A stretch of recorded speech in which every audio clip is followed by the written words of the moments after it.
So if you're like me and had your entire personality shaped by watching Sailor Moon on Cartoon Network in the early 2000s, to the point of annoying your parents to get you the goddamn VHS tapes at the library, you probably remember a plethora of dubbed anime advertised.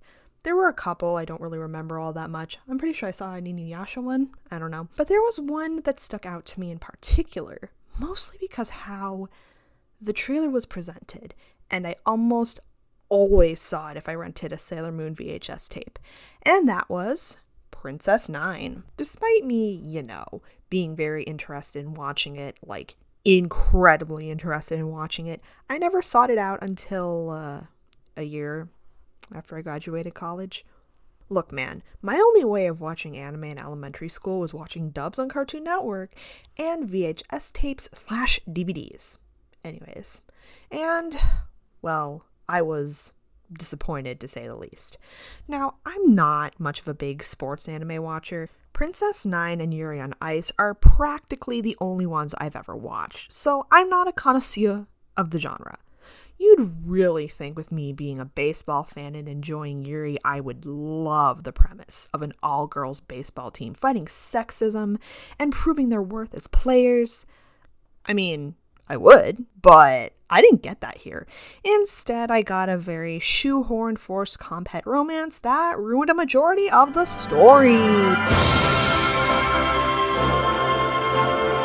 plot of Princess 9 is about this girl named Yo Hayakawa, who is asked by a woman from a prestigious high school, Keiko Himuro, to play on her all-girls baseball team that she's currently forming. The school Rio has been invited to already has a male baseball team. Keep this in mind. This is very important. Keiko's goal is to get the girls to eventually play on the mound at Koshien, which is a national baseball tournament for high schools in Japan. Only 49 teams are allowed to go. Rio's hesitant at first, but accepts. So, the daughter of Miss Himuro, Izumi Himuro, is the star of the tennis team, and she can bat. Low-key, she's jealous of Rio because she's getting her mom's attention more than she is. And also because Izumi's childhood friend, Hiroko Takasugi, keeps showing interest in Rio. Takasugi plays on the other baseball team. Remember this! Now, as the first half of the story goes on, we see Rio building the team and getting people to join while Izumi gives off the biggest lesbian looks to her. But no, it's just because she's hanging out with Takasugi. That's it. There's nothing gay here. As the story goes on, it's honestly nice to see these girls supporting one another without having to worry about romance. Oh, wait. Finally, Izumi joins the team towards the end of the first half to help save the team from being dismantled by big sexism. So now comes the descent into bad. We find out that Izumi's mom only made this team because she used to date Rio's dad back in the day, and she wants a Hayakawa on the mound at Koshien again. See, Rio's dad was a big baseball star who got, drafted after high school, and then he got in trouble for supposedly throwing a game for bets. Haha, that's a reference to the White Sox doing that in the 1919 World Series. Did you guys know that? Regardless, we don't know if this was true or not. There's a whole subplot about that actually, to get the whole team disbanded. Like, oh no, this girl on the all-girls baseball team was the daughter of the baseball player who got in trouble. Looks bad, Scoop. So Rio runs away and helps out some orphanage that her dad apparently used to help out too. And she almost dies trying to save a kid, and her team comes in and says, "Don't die, no!" And they save her. Yay! This allows the team to stay in place because Rio's dad went to an orphanage. Okay. This begins a parallel between Rio's mom and Izumi's mom over Rio's dad. Kind of like how Rio and Izumi are acting over Takasugi. Is this really necessary?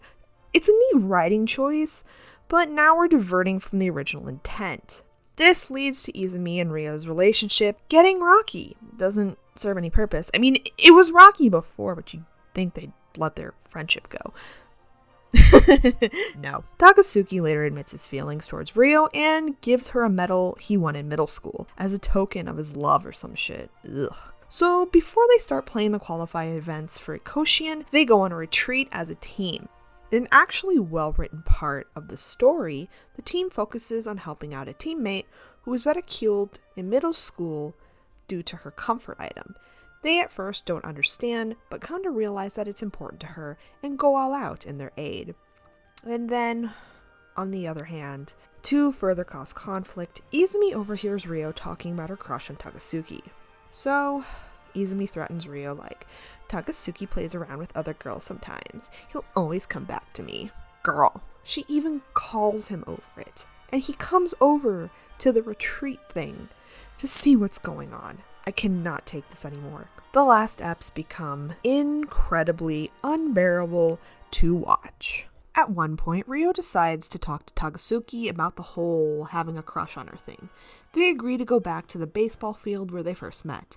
Izumi, however, has finally decided to get over her crush on Takasuki and tells him, "Give me a goodbye kiss." Ryo sees that and assumes the worst. This was all just to create a conflict for the final 2 episodes, because remember how I brought up the high school's original baseball team? Guess who the final opponent is? Yep, it's Takasuki's team. So now Ryo is emotionally devastated over the kiss and keeps walking. All the fucking batters. It's so painful to watch. I do not understand this goddamn conflict. What does this have to do with girls proving their worth as baseball players? Making Ryo purposefully walk the other team because she's freaking out over a kiss with a boy? Do you have any sense to keep this consistent to its themes? Eventually, with the score as 5-0 in the 9th inning, you wonder, how could this problem ever be solved? Well, the girls shifted into maximum overdrive and get the game tied to 5-5, securing a 10th inning. Thank God. Ryo is still... God, what the fuck, man? Enough of this shit. Character development out the door. Izumi tells her off and says, "Don't throw a baseball game over this. God. Should kiss already." Takasuki finds out that she was purposefully throwing the game and says, "Prove your love for me. If you can't fight me on the baseball field, then do you really love me?" So she throws her best pitches and he eventually hits one, making the game be 6-5.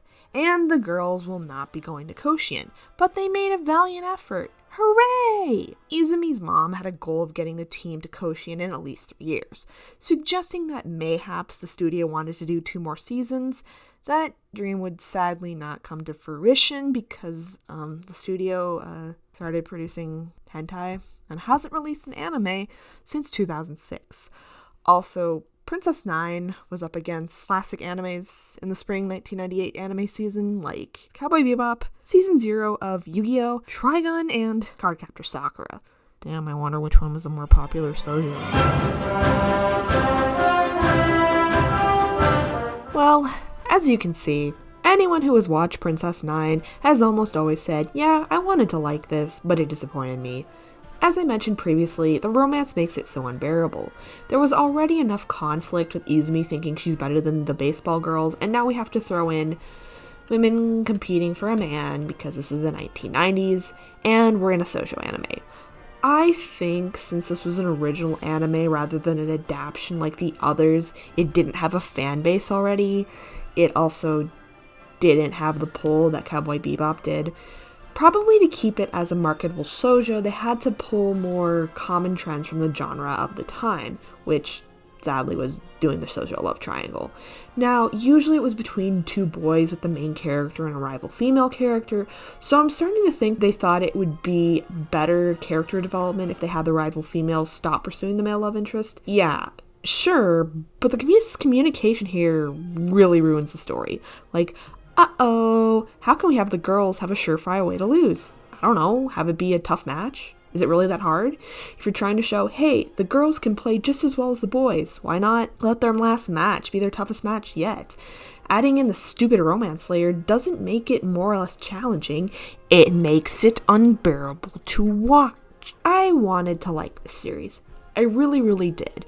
But unfortunately, having to stick to goddamn market trends just to get some level of interest killed the actual interest. Anyways, I don't think any attempt of writing an all-girls baseball team in anime or manga has ever been good, and alas, Princess Nine is the only one that has come close to, being a little decent.